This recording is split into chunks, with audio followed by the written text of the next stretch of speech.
लाइए सामान दीजिए। वो बदमाश की उम्र देखो और वो बच्ची की उम्र देखो, क्या जमाना आ गया। सच्ची वाले मुंशी भाई आप। कल मुलाकात होगी आपसे। खुदा हाफिज। बशीर, मुख्तार नवाब को घर तक छोड़कर आना।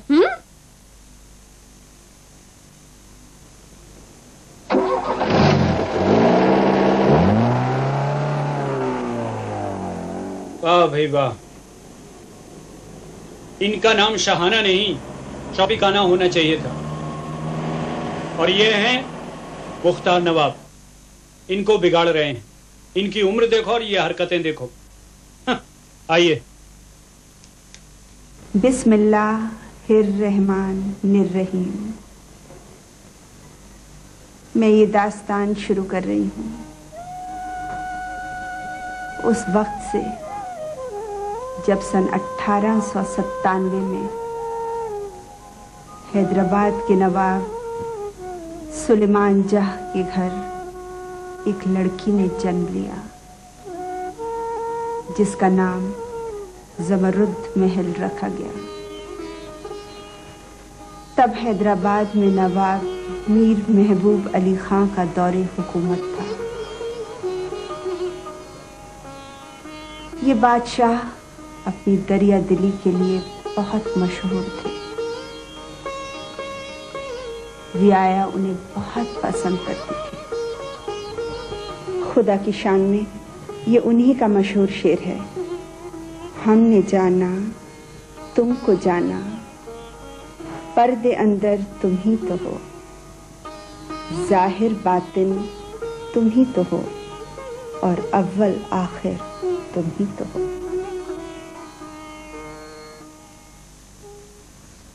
मुंशी साहब, आप तो जानते हैं छोटे सरकार ये बात बिल्कुल पसंद नहीं करेंगे। जी बड़े सरकार, वो क्या अब रहने भी दे ये बातें। अब हम खुद डांडेली जाकर टिम्बर फैक्ट्री के हालात देखेंगे। खादिम शर्मिंदा है बड़ी सरकार। आपकी शर्मिंदगी से हालात तो नहीं सुधर जाएंगे। जी हाँ सरकार। आप हमारी डांडेली जाने की तैयारी करें। जी। मुंशी साहब, आप बात पूरी सुन लिया कीजिए। हम अभी नहीं जी तमकीन यार जंग की साहबजादी की शादी के बाद जाएंगे। अरे कुछ तो लोग याद रखें कि तमकीन यार जंग ने भी अपनी बेटी की क्या शादी की थी। हुजूर, मुख्तार नवाब तशरीफ ला रहे हैं। भेज दो उन्हें। भाई ये हजरत यहाँ क्यों आए? हमने ही उन्हें बुलाया था। कबला आपने याद फरमाया। आदाब बजालाता हूँ। आदाब। ओहो, राजा ललित प्रसाद भी मौजूद है भाई। वाह वाह वाह वाह वाह भाई, क्या शान और शौकत है हवेली की। सारी खुदाई हैरान कि तमकीन यार जंग जन्नत को जमीन पर उतार लाए। मुख्तार नवाब जी, हम एक मुश्किल में फंस गए हैं। खुदा न खास्ता। हम अपनी साहिबजादी की शादी में मेहमानों को अपना नाम खुदा चांदी की तरदान देना चाहते हैं, इस तरह का। बहुत ही नेक ख्याल है। आप भी बड़ा गजब करते हैं मुख्तार नवाब। डूबने वाले के कमर में ही और पत्थर बांधते हैं। राजा साहब, हमने सुना था कि खुद इनकी शादी में सारे ही मेहमानों को सोने के तरदान दिए गए थे, सोने के। अब इनकी साहबजादी की शादी में सोने के न सही चांदी के तरदान तो देने ही चाहिए। देखा ललित, मुख्तार भी वही कह रहे हैं। मुख्तार नवाब तो वही कहेंगे जो तुम सुनना चाहते हो। मुख्तार नवाब जी, 1500 चांदी के इत्तदाम तैयार पड़े हैं, मगर जवेरी बिना पैसे के देगा नहीं। आप अपनी राय के साथ आप वो पैसा भी दे सकते हैं। मेरी क्या मजाल के इतनी बड़ी बात हो। कहां मैं और कहां तमकीन यार जंग। हाँ, मैं एक ऐसे आदमी को जानता हूं जो रुपया दे सकता है। जी जी, मगर कमबख्त कुछ न कुछ गिरवी रखे बगैर पैसे नहीं देगा। हम वो भी दे देंगे। अब तुम्हारे पास रखा है क्या है देने के लिए? हम मादरना पेट का फॉर्म गिरवी रख देते हैं। पागल हो गए? ये हवेली छोड़ने के बाद तुम वहां जाने वाले? अब हम मुगलपुरे वाली हवेली में चले जाएंगे।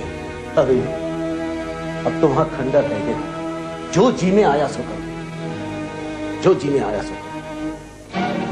لعنت بھیجیے نواب صاحب اس کافر زمانے پر، اس نے کہیں کا نہیں۔ زمانہ کسی کو پیچھے نہیں چھوڑتا مختار نواب، انسان اس کا ساتھ چھوڑ دیتے ہیں۔ میں تو حکم کا بندہ ہوں نواب صاحب، آپ نے حکم دیا، جان لڑا دی۔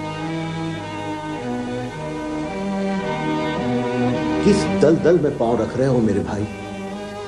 کیا تم مختار الدین کو نہیں جانتے؟ اس نے جتنی بھی دولت جمع کی ہے دوسروں کی مجبوریوں کا فائدہ اٹھا کر ہی جمع کی ہے، اور یہ تو وہ ناسور ہے جسے ایک بار چھو لے اسے ختم کر کے ہی رہتا ہے۔ اور کوئی راستہ بھی تو نہیں لگے۔ ہاں ایمن بیوی، کیا لکھا ہے؟ میر محبوب علی خان کے بعد ان کے صاحبزادے نواب میر عثمان علی خان حیدرآباد کے نظام بنے۔ وہ ایک بڑے عالم تھے۔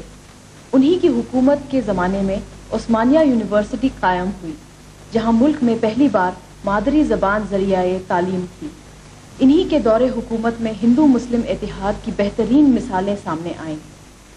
مشہور علم دوست مہاراجہ کشن پرشاد میر عثمان علی خان ہی کے وزیر اعظم تھے۔ آج کے لیے سرکار، جس طرح آپ کتاب لکھ رہی ہیں ایسے لگتا ہے سب کچھ سامنے ہی ہو رہا ہو۔ حیدرآباد کی تہذیب کا سدا ہی اپنا مقام رہا ہے، اس سے کون انکار کر سکتا ہے؟ اچھا میں چلوں؟ ہاں، کل ہمیں تمکین یار جنگ کے یہاں شادی میں جانا ہے، تم بھی ہمارے ساتھ چلنا۔ آپ کا حکم ہو تو ضرور چلوں گی، پر میرا دعوت نامہ نہیں آیا۔ ہمارے یہاں انبیاہی لڑکیوں کے دعوت نامے نہیں آتے، وہ بزرگوں کے ساتھ جاتی ہے۔ جی اچھا۔ ہاں یاد آیا، پرسوں ہمیں ڈانڈیلی کے لیے نکلنا ہے، چیک کر لینا کہ منشی صاحب نے سب انتظام کیا کہ نہیں۔ جی سر۔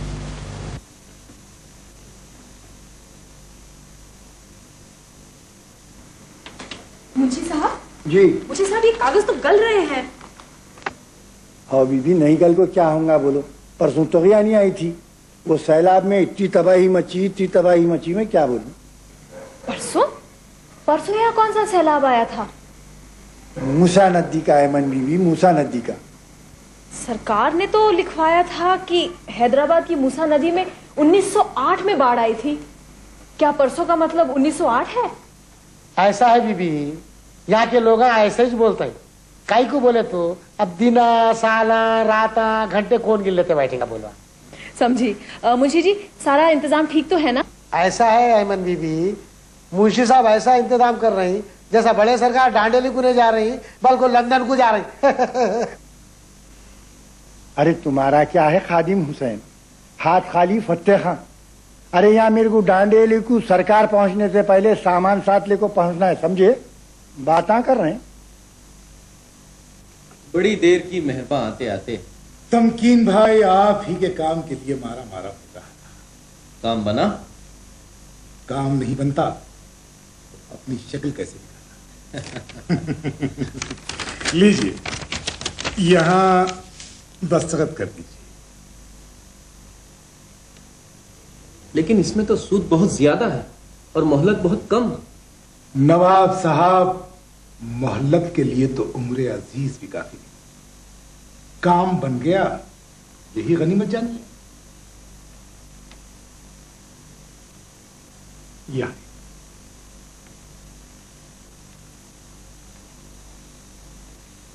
اچھا، اب مجھے اجازت دیجیے، میں تیار ہو کر یوں آتا ہوں۔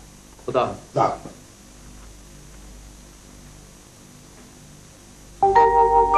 ہر دل کو سناتے ہیں